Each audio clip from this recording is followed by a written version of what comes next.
So I'm going into the summer being like, I got this. I know what I'm doing. And I was like, where the hell did everyone go in the summer? I've been a shitty client. I think I know everything.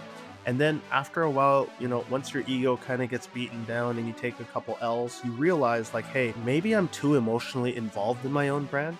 I want to know, what are some of these top conversion killers?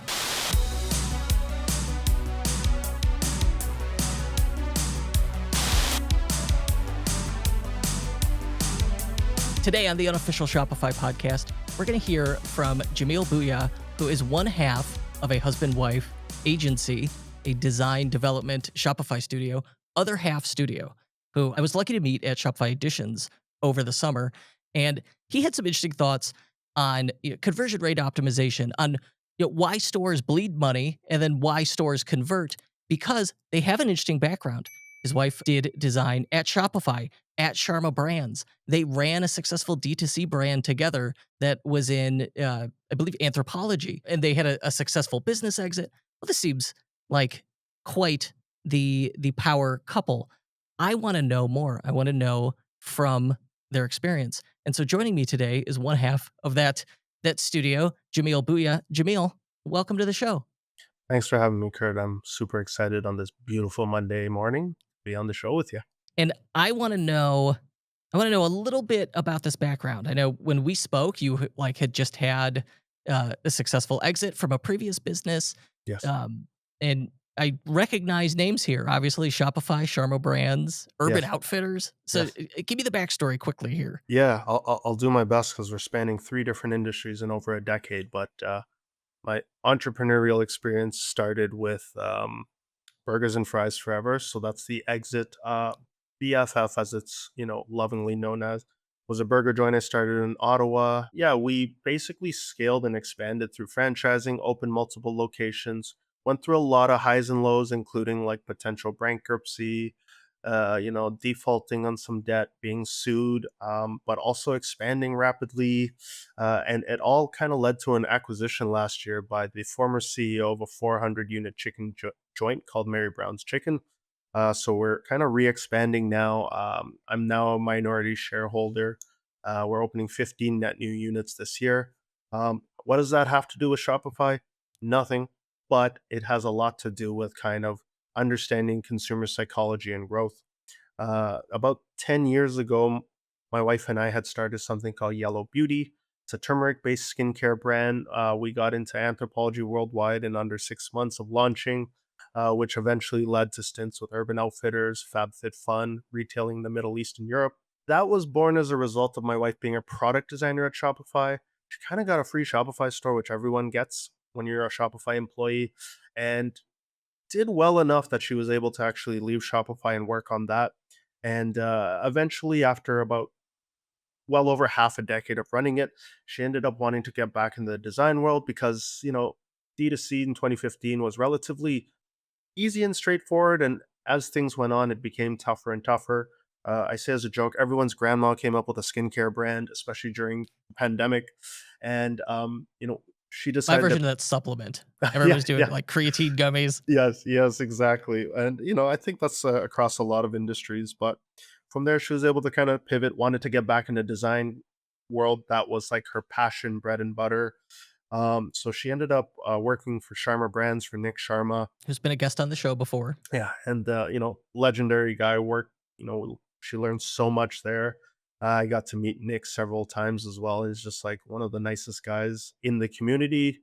And yeah, she ended up becoming director of design. Worked on some pretty wicked 8-9 figure brands. Was able to increase conversion rates as high as double.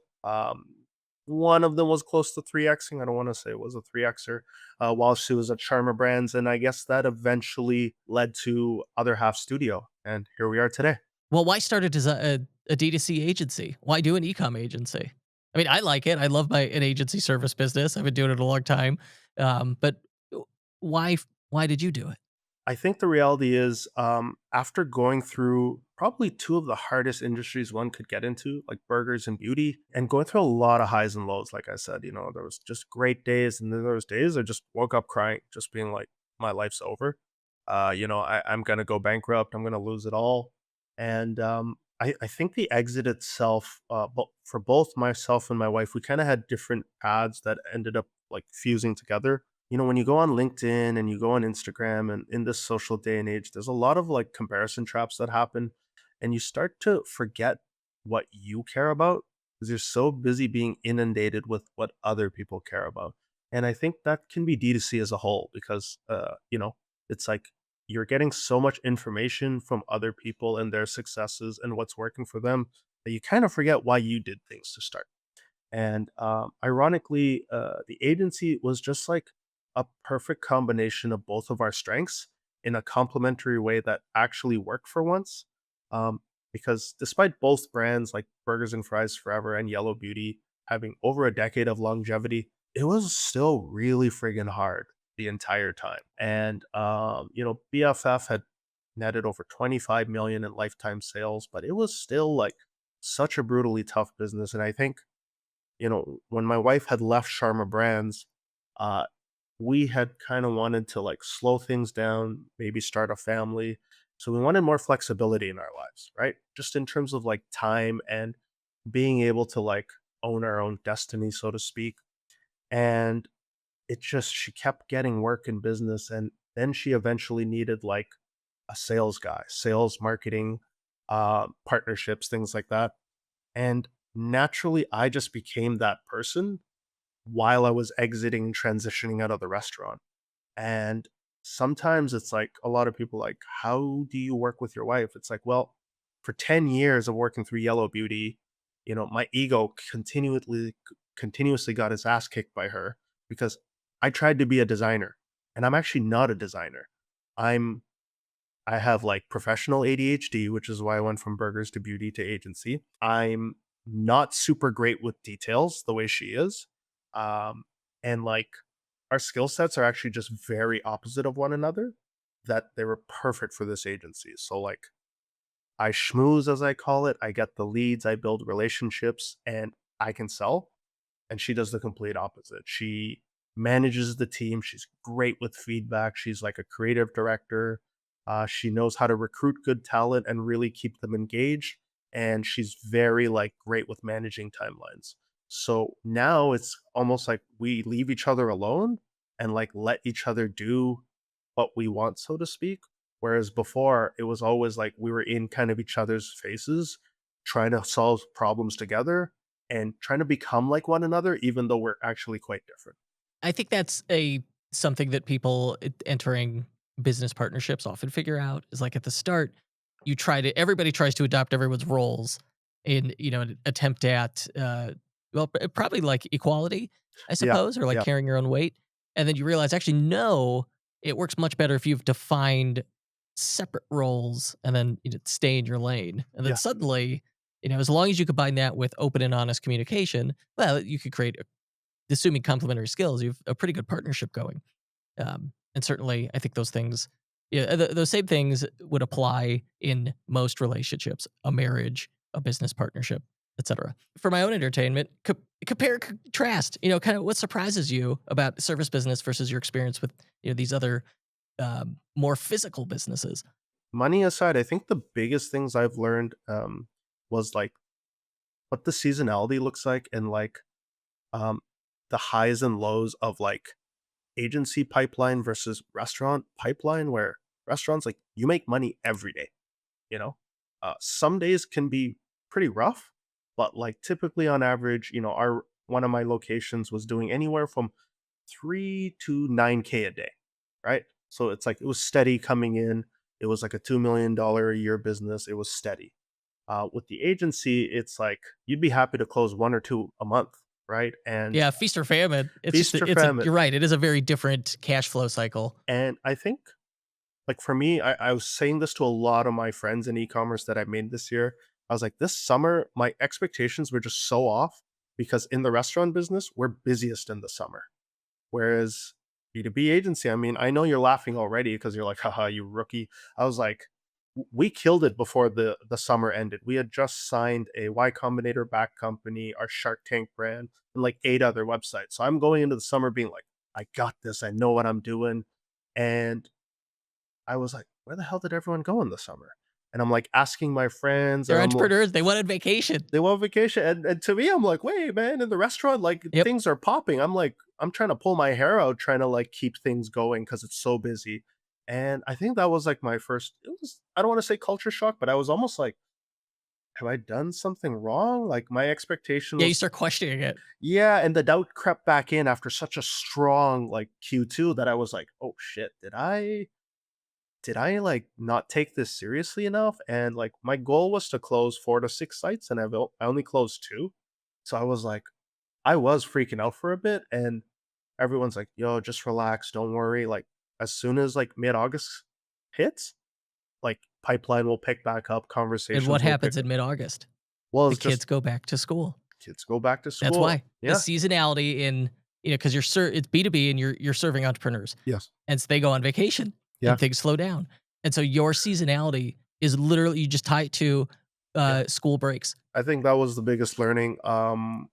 So like this September, I really engaged and asked a lot of people, and they were like, "Listen, September's gonna be crazy, and then like mid October again, it's gonna slow down because no one wants to commit to any changes a month up to Black Friday, and then December you have what's called dance floor deals. People are looking to spend their budget before the end of the year. 100%. And so I want to talk about, because you mentioned it earlier, psychology of purchase, consumer psychology, uh, some of the things as you're really getting deep into this that you're discovering, like what typical objections and well, the hard part is figuring them out and then addressing them. So talk to me about that, the consumer psychology. I think the consumer psychology can be a bit of a tricky one, but also a rather simple one in that, like, a lot of the psychology is like applied to competitors, reviews, and like the information's typically right there. You just have to have like usually a third party like come in and look at it with a fresh set of eyes. So one of the jobs we're trying to win right now, literally just got off the call like right before this one. It's like a children's kind of like play brand, right? Selling like furniture. We've Is it got, furniture that magnets together? Because I've seen a lot of that. yeah, it's like modular kind of Yeah, like child safe furniture, kids right? like building forts. Who doesn't? Kids love it, but then just one of the simple things is like from like a merchandising standpoint on their website, there's no mention of like which products are for which age ranges or like for Hmm. multifamily households versus like a single kid, so it's like even these little things, it's like the product names are great, they're cute, right? But like from like an ICP perspective, like you're a busy parent, you're getting on the website, like you want to know right away. It's like, man, I got 3 kids. Like, will this little couch like And handle? ICP, ideal customer profile, not Yes. insane clown posse? Yeah. Yeah. Okay. Oh, I mean, you know what? I'm down for the latter. Uh, They wouldn't want anything to do with magnets. they would not. Um, Too mysterious. but I think, yeah, it's like, kind of putting yourself back in the customer's shoes, like even just something as simple as like, how do you merchandise and call this product something? Or how do you like put it in front of them as like, this is going to solve your pain point instantly, right? Because like the couch itself is cool, but like, how many people is this couch for? Is this for a small family? Is this for like a big space? Is this for a condo or a house? Right? All these things are like really important, but it's like when you're more of a consumer, those are the things you're thinking of when you're I find when you're too busy being the entrepreneur, you kind of forget those kind of like simple things, and you're thinking like, "Oh, why are my acquisition costs so high? Are we targeting the right audience? It's like, oh, like are we using like the right channels because like Meta's going through the roof and now we have to get on TikTok Shop." It's like sometimes it's like the problems are way more simpler in terms of like messaging and communicating. So I think that's what we mean by consumer psychology is just like making it fun but easy to understand what the product is, and can it solve that pain point immediately that they might not even realize is a pain point until they land on your site. I think there's like an art to that as well. It's like people don't always know what their objections are going to be until they land on something. And I think that's like a tricky thing to kind of figure out. Yeah, how do you that's always the question. Sometimes, if it applies to you, if you have experience with it, you land on a site, you could pretty quickly come up with with some things that just the business owner became blind to. Whereas, you coming in with fresh eyes, you're like, okay, well, here are the things I wondered that just the answer to is not immediately obvious. Yeah, exactly. Spell it out. Are these super strong magnets that like will, like a 2-year-old cannot pull apart? Or like if they're jumping on it, will it suddenly separate? Like those are the things that people care about in this specific niche, right? So yeah, I think like a lot of those things is just a lot of experience too, right? Like when my wife was at Sharma Brands, like she was just dealing with a lot of these very large brands and consumers. And same thing at Shopify. It's just like it does come down to experience and just thinking of those things and being able to push back on actual like CEOs of founders because I've been one myself. I've been a shitty client, where it's like I think I know everything.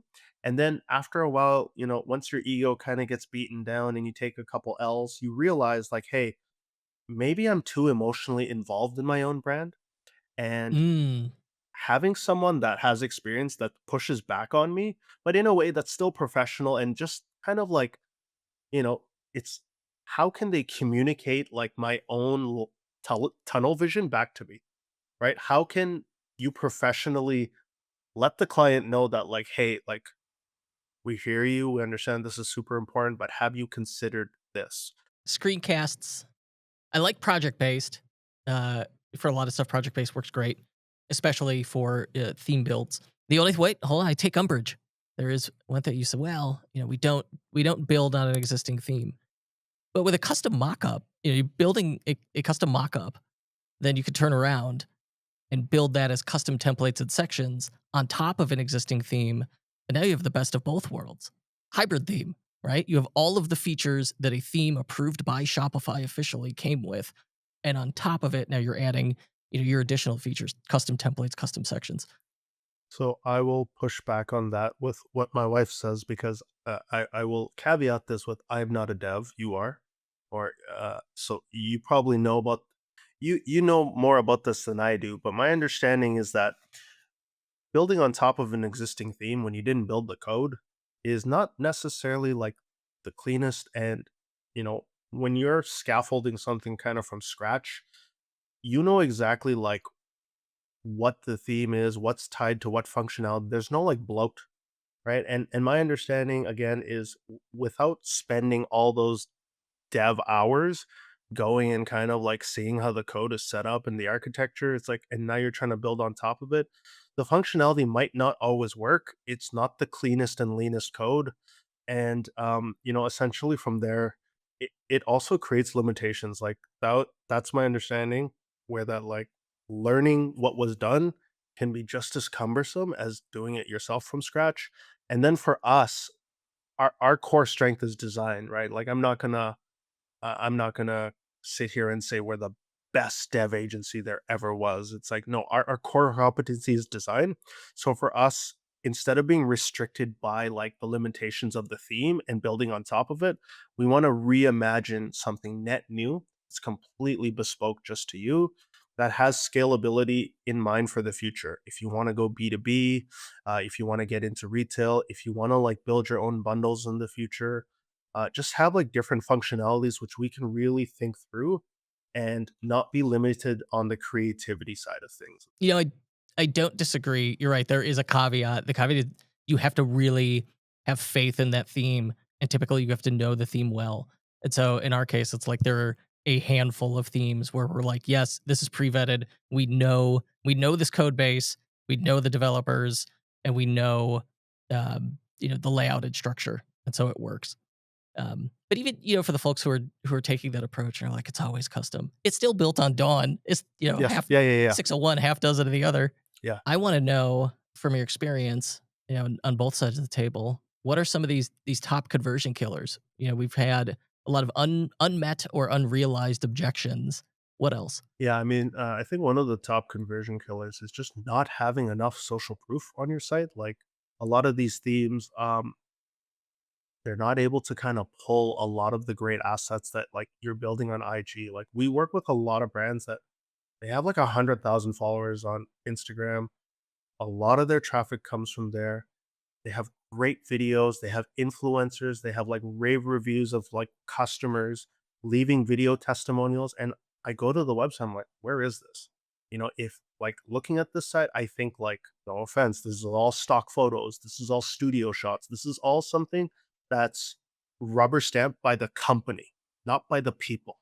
There's no democracy here in terms of like assets. This is an oligarchy. Like this is just studio shots, models. This doesn't look real to me. So like I think not having enough social proof and tying in all the great work that people are doing for social media because it's such a dynamic platform. You're getting new assets every day. So where are those assets, right? They're not reflected on your website. Another one is like way too many trust signals. It's like when you go into the PDP or the checkout and you see like all these different colored badges that looks like someone trying to like buy Bitcoin 10 years ago, you're like, dude, what's like there's so many trust signals. I think that and they're so kind of poorly formatted and edited that maybe people don't pick up on this instantly, but like psychology wise, it's like this looks kind of drop shippy. The other one too is like just not having like great navigation. Like just Oh, that's my pet peeve. yeah, it's just like you go to you go to the nav and like first of all, it's a lot of text, right? And the categories make no sense, and they're very like technical categories and not necessarily like lifestyle or product based categories sometimes. And again, right, it's a little bit of that copywriting and just being a little bit more like consumer top of mind versus it's like you could tell this was the founder who did this and they're like, okay, like this category of let's go with sunglasses for example. It's like I was talking to a sunglass brand last week and their categories are based off their product names.